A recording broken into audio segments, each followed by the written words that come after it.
हरी भरी पहाड़ियों और घने जंगलों के बीच बसा एल्म्सवुड का सुरम्य गांव शांति में डूबा हुआ था। चिमनियों से उठता धुआं इन घरों के भीतर जीवन का संकेत देता था। एक पैनोरामिक दृश्य इसकी प्राकृतिक सुंदरता को प्रकट करता था। सूरज की रोशनी में चमकती हुई लिस नदी घाटी के बीच से गुजरती हुई और आकर्षक झोपड़ियां जो जीवंत फूलों के बगीचों से घिरी हुई थीं, यह रमणीय दृश्य लगभग समयहीन लगता था, मानो यह दुनिया के कोलाहल से अछूता स्वर्ग हो। एरिन एक जिज्ञासु लड़का जिसके घुंघराले भूरे बाल और चमकती हरी आंखें थीं, इस दुनिया का हिस्सा था। उसे बाहर घूमना बहुत पसंद था और वह अक्सर लिस नदी के किनारे पक्षियों की चित्रकारी करता था। एक दोपहर वह पानी के पास एक चिकने पत्थर पर बैठकर अपनी नोटबुक में खोया हुआ था। उसकी पैबंद लगी हरी ट्यूनिक और घिसे हुए भूरे जूते उसके साधारण जीवन का संकेत देते थे, लेकिन उसकी कलात्मक प्रतिभा उसके सपनों को गांव की सीमाओं से परे ले जाती थी। नदी की कलकल, पक्षियों की चहचहाहट और पेड़ों की मध्यम सरसराहट इस शांति के दृश्य को पूरा करती थी। एल्म्सवुड के केंद्र में होलो ग्लेड की कहानियां गांव जितनी पुरानी थीं। कहा जाता था कि यह जंगल के भीतर एक जादुई साफ सुथरा क्षेत्र था, जादू और खतरे से घिरा हुआ।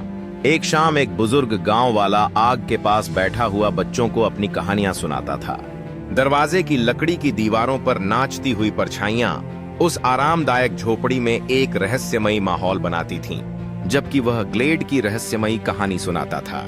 श्रोताओं में एरिन भी था, जिसकी चमकती हरी आंखें जिज्ञासा से भरी हुई थीं। कहानी में चमकते हुए रून विलोविस्प्स और ग्लेड के केंद्र में एक प्राचीन ओक के पेड़ का वर्णन था। एरिन मोहित हो गया था। उसके मन में सवालों की बाढ़ आ गई थी। इसके कुछ समय बाद एल्म्सवुड का हार्वेस्ट मून फेस्टिवल आया। गांव का चौक रंगीन लालटेन, जीवंत नृत्यों और स्वादिष्ट व्यंजनों के स्टालों से जीवंत हो उठा। एरिन उत्सव के बीच में घूम रहा था, लेकिन उसकी ध्यान जंगल में दूर झिलमिलाती हुई हल्की रोशनी की ओर खिंच गया।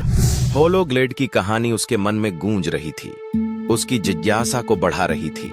उस रात अपने साधारण कमरे में एरिन ने एक छोटा सा थैला पैक किया और एक लालटेन उठा ली। जैसे ही खिड़की से चांदनी छनकर अंदर आई, उसने उस रहस्यमयी रोशनी का पीछा करने का निश्चय कर लिया। जंगल घना और रहस्यमयी था। जब एरिन गहराई में गया, झाड़ छंखाड़ और जड़ों ने रास्ते को ढक दिया था और कोहरा ऊंचे पेड़ों के बीच बिखरा हुआ था। वह झिलमिलाती रोशनी जिसे उसने पहले देखा था हल्के से चमक रही थी, उसे आगे बढ़ने के लिए प्रेरित कर रही थी। जितना गहराई में वह गया, जंगल उतना ही जीवंत लगने लगा। शाखाएं ऐसे हिल रही थीं मानो जीवित हों, और जंगल में मंद फुसफुसाहट गूंज रही थी। भय ने एरिन को जकड़ लिया, लेकिन उसका संकल्प उसे आगे बढ़ाता रहा। आखिरकार एरिन होलो ग्लेड में पहुंचा। यह चांदनी में स्नान कर रहा था और इसके केंद्र में एक प्राचीन ओक का पेड़ खड़ा था। इसकी छाल पर चमकते हुए रून थे, जो खुले स्थान को एक अलौकिक प्रकाश प्रदान कर रहे थे। ओक के ऊपर एक विलोद विस्प धीरे धीरे चमक रहा था। इसके रंग सोने और नीले के बीच बदल रहे थे। एरिन की विस्मय भरी निगाहें जैसे ही पास पहुंची, अचानक एक बूढ़ा आदमी जो काई और पत्तों से ढका हुआ था, छायाओं से बाहर निकला। उस आदमी ने अपना परिचय एल्ड्रिन के रूप में दिया, जो ग्लेड का संरक्षक था। उसकी आंखें सितारों की तरह चमक रही थीं जब उसने एरिन का स्वागत एक समझदार मुस्कान के साथ किया। एल्ड्रिन ने प्राचीन ओक और रूनों के महत्व को समझाया, यह बताते हुए कि पेड़ का जादू जंगल के संतुलन को बनाए रखता है। एरिन ने ध्यान से सुना। उसका चेहरा विस्मय और संदेह का मिश्रण दिखा रहा था। एल्ड्रिन ने एक भविष्यवाणी के बारे में बताया, एक युवा लड़का जो ग्लेड की रक्षा करेगा। जैसे जैसे वह बोलता गया, पेड़ पर रून और तेज चमकने लगे, उनकी रोशनी उसकी बातों की पुष्टि करती हुई।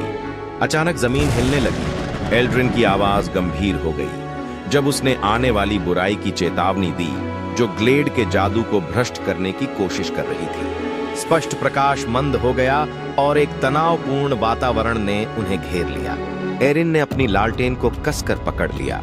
उसकी पहले की उत्सुकता अब चिंता में बदल गई थी। कांपती हुई जमीन ने अंधेरी परछाइयों को जगह दी जो ग्लेड में सरक रही थीं। उनकी आकृतियां अंधकारमय और डरावनी थीं।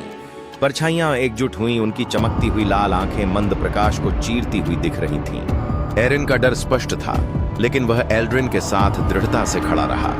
वृद्ध ने उसे एक जादुई छड़ी सौंपी, जिसकी सुनहरी रोशनी गर्मजोशी से धड़क रही थी। एरिन के हाथ कांप रहे थे जब उसने इसे स्वीकार किया, लेकिन जैसे ही उसने क्षण की गंभीरता को महसूस किया, उसका संकल्प दृढ़ हो गया। वह अब केवल एक जिज्ञासु लड़का नहीं था, वह अब होलोग्लेड का संरक्षक था। छायाएं झपटी और एरिन ने स्वाभाविक रूप से छड़ी उठाई। एक प्रकाश की चमक फूट पड़ी जिसने अंधकार को पीछे धकेल दिया। टकराव ने ग्लेड को रोशन कर दिया, जंगल की विस्तृत रूपरेखा प्रकट करते हुए। चिंगारियां उड़ी जब प्रकाश और अंधकार आपस में भिड़े। एरिन ने छड़ी के साथ एक प्रकाश की ढाल बनाई, लगातार हमलों से खुद का बचाव करते हुए। हर प्रहार ने उसकी हिम्मत को आजमाया, लेकिन वह अपने स्थान पर डटा रहा। एल्ड्रिन का मार्गदर्शन एरिन के मन में गूंजता रहा, उसे छड़ी की शक्ति पर भरोसा करने के लिए प्रेरित करता हुआ। एक विजयी पुकार के साथ उसने अपनी सारी ऊर्जा छड़ी में केंद्रित कर दी, एक प्रकाश की किरण छोड़ते हुए जिसने छायादार आकृति को नष्ट कर दिया। ग्लेड सुनहरी रोशनी में नहाया हुआ था, दमनकारी अंधकार समाप्त हो गया। एरिन भारी सांस लेते हुए खड़ा था, छड़ी उसके हाथों में मंद हो रही थी। जैसे ही खतरा टल गया, होलोग्लेड अपनी शांत अवस्था में लौट आया। प्राचीन ओक के रून धीरे धीरे चमक रहे थे और विलोद विस्प उसके ऊपर शांति से मंडरा रहा था। एल्ड्रिन ने एरिन के कंधे पर हाथ रखा, अपनी कृतज्ञता और गर्व व्यक्त किया। ग्लेड गर्मजोशी और आशा से भर गया, उसका जादू पुनर्जीवित हो गया। एरिन की अभिव्यक्ति ने गर्व और दृढ़ संकल्प दोनों को प्रतिबिंबित किया। एरिन की बहादुरी की खबर पूरे एल्म्सवुड में फैल गई। गांव वाले जंगल के किनारे इकट्ठा होकर उसकी वीरता की प्रशंसा में बातें करने लगे। गांव की ओर देखती हुई पहाड़ी से एरिन ने उन पर नजर रखी। उसके पास जादुई छड़ी मंद रोशनी में चमक रही थी। होलोग्लेड और उसका संरक्षक दृढ़ता और आशा का प्रतीक बन गए थे, एक विरासत जो आने वाली पीढ़ियों को प्रेरित करती रहेगी।